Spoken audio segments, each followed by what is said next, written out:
The argument is democracy is in danger because of the other side. That's it. Okay. Democracy is in danger because of the other side. So if you're on the right conservative side, democracy is in danger because the left is trying to bring communism to the United States. Okay. That's the argument. And then the left side says democracy is in danger because the right is trying to bring authoritarianism, fascism to the United States.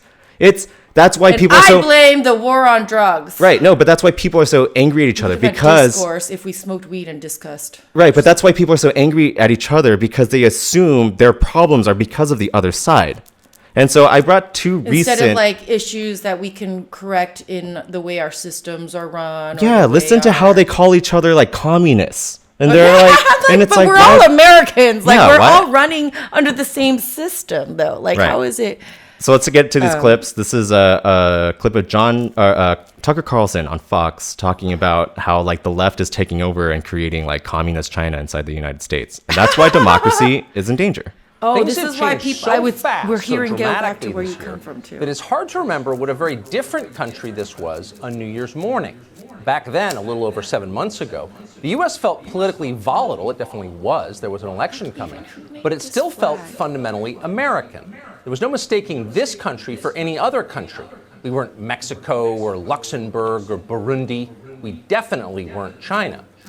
Yes, most of our consumer goods did seem to be manufactured in Asia, but our way of life, our system, our society, seemed to be the very opposite of China's. The Chinese were enslaved. We were free.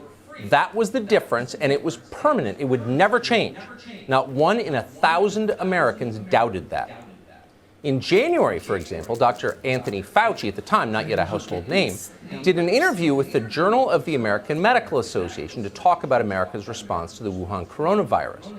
Fauci explained the authoritarian measures the Chinese government had taken to contain that virus. Then Fauci noted, almost offhandedly, that in America, none of that would be allowed. Watch. They've not only shut out the traffic out of Wuhan, planes, trucks, buses, ferries, rail, but they've done it to a number of the surrounding cities. So rather than say historically it doesn't do much good, which is true, I think it's important to wait and see that maybe the Chinese, because of the state of their society, that they're able to do that. I mean, as you well know, there's no chance in the world that we could do that to Chicago or to New York or to San Francisco. As you well know, there is no chance in the world that we could do that to Chicago or to New York or to San Francisco. That's what Fauci said. Note his use of the word to. The Chinese government was doing these things to its people, not for them. In other words, these were punishments, not remedies. And none of that would ever be allowed here in a free country. It just couldn't happen in America. Fauci's words seem quaint now, like a fax machine or a black and white photograph. Fauci himself has since become one of the most strident advocates of a Chinese response to coronavirus, but he's hardly alone in that. The Democratic political activist Zeke Emanuel was among the first to reveal how the left planned to use the pandemic to change the United States. Okay, so that's where I kind of draw as if the it's pandemic like wouldn't Dr. change it. Fauci isn't on the left. He's not the one that, so... No, he's a public health official. Right. He just needs to keep the U.S. public health healthy. Yes, he is simply on the coronavirus response team, which means, if anything, he's closer to Trump than a lot of the left that he's painting out, like, that's trying to turn the United States into communist China.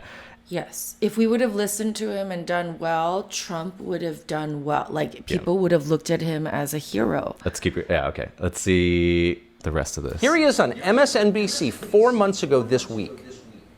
Realistically, COVID-19 will be here for the next 18 months or more.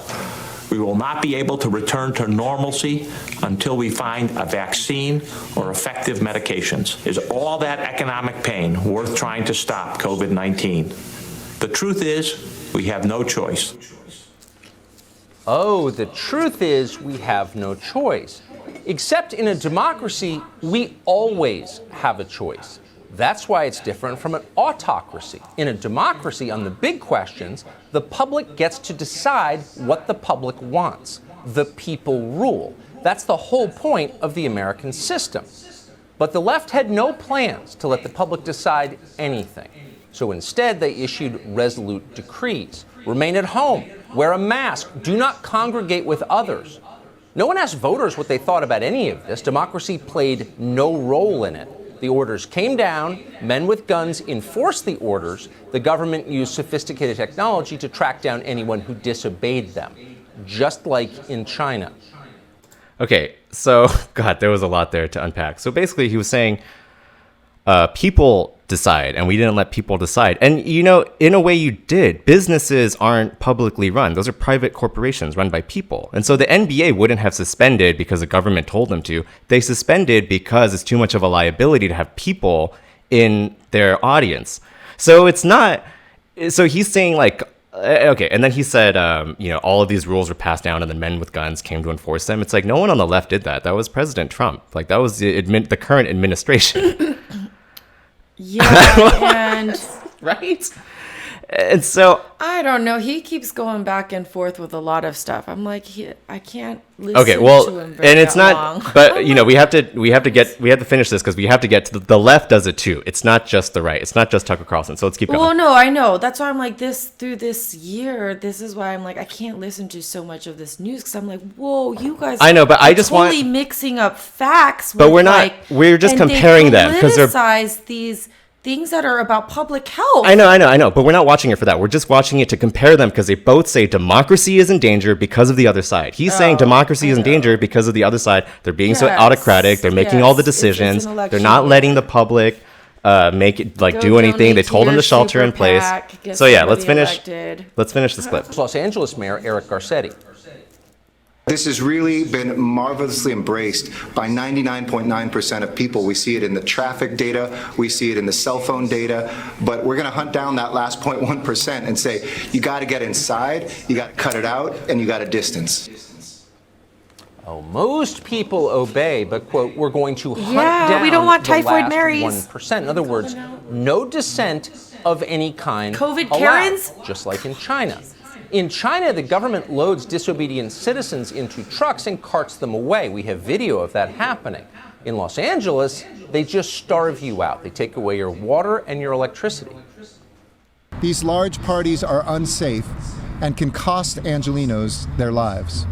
That is why tonight I am authorizing the city to shut off Los Angeles Department of Water and Power Service in the egregious cases in which houses, businesses, and other venues are hosting unpermitted large gatherings. Recognize that? In some ways, all authoritarian societies are the same. They are characterized by corruption, a lack of social trust, and a deep cynicism about government. All those attitudes are endemic in China. Suddenly, they are nearly universal in this country. Okay, what were you saying?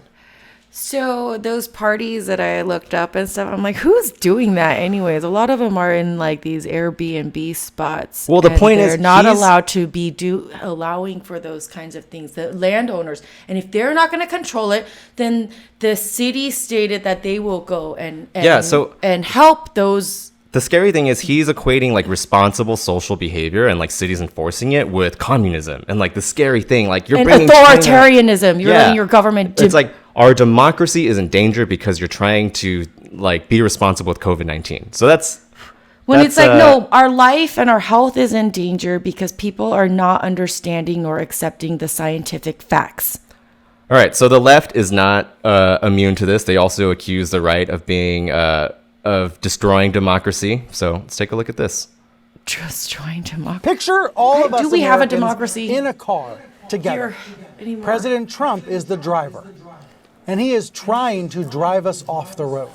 He is trying to crash the car. I'm smoking 3 for everybody. In this analogy, the car is our democracy. It is old, it's got a lot of miles on it, but it's still running strong. It's been well maintained. It stays humming along. It stays on the road through voting, through elections.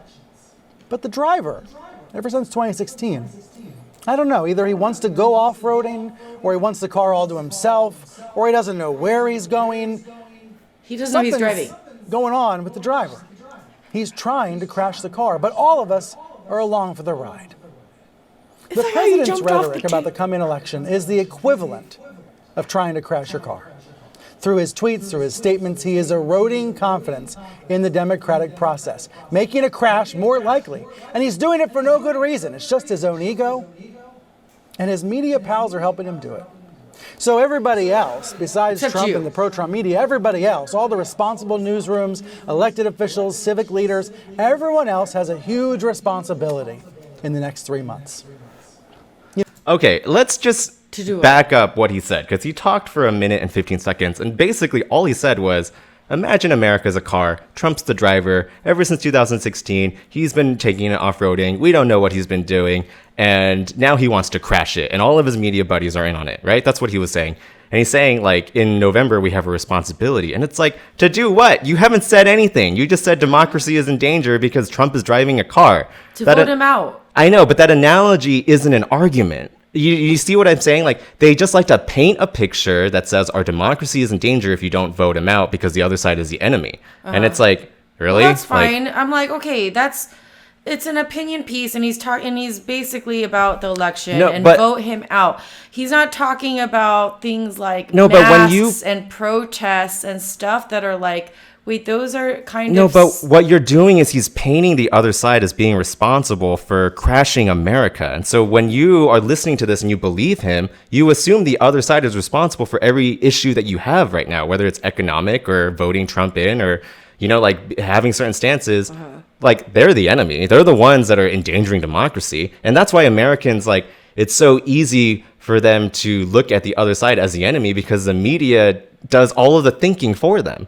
What's the other side? Like, if you watch CNN, like, you look at Trump and people who follow Trump or vote Republican as so it's just people who are going along with the just... authoritarian regime that he's creating, and you have an issue with it because that risks your democracy. Where the Democrats are trying to create a communist China. Yeah, exactly. And then the other side points at this side and says they're trying to take over America and ruin democracy to create communism. Anyways, okay, let's keep going with this clip. This fall's election, culminating with a big broadcast on November 3rd, is probably not going to look like these past elections. Well, 2020 is now an unprecedented situation. We're not going to be seeing balloon drops in massive convention halls and arenas. You know, we're not going to be seeing campaign stops with huge rallies in all these different states. And that's largely due to the pandemic. Due to mail-in voting and other reasons, election day will be more like election week. That's the way to think about it. In fact, television networks like this one are already planning for much longer vote counting coverage. We're probably going to see long lines at short-staffed, poorly funded precincts. We're probably going to hear concerns about mail-in ballots and not getting delivered and counted on time due to Postal Service problems. And the president is going to keep lying about the likelihood of voting fraud. Fact checkers are going to keep debunking those lies, but lots of people will be left confused, not knowing what to believe, or maybe not even knowing how to vote at all. So in November, in December, they will be left wondering if the whole thing was legit. That is the car crash, and the president is behind the wheel. Keep in mind, there's an entire universe out there designed to make Trump's claims seem true, or, you know, at least true-ish, true enough. He's taking a lot of his talking points from Fox, including that tweet, which was spurred by Fox and Friends. Keep in mind, Fox News calls its election coverage Democracy 2020. I hope they'll live up to that word in 2020. Democracy. Because we are witnessing creeping authoritarianism in America. They think he'll win. New York only Times by cheating? called it Trump's campaign to undercut democracy. And you can say it was just a tweet, and you can say he was just kidding.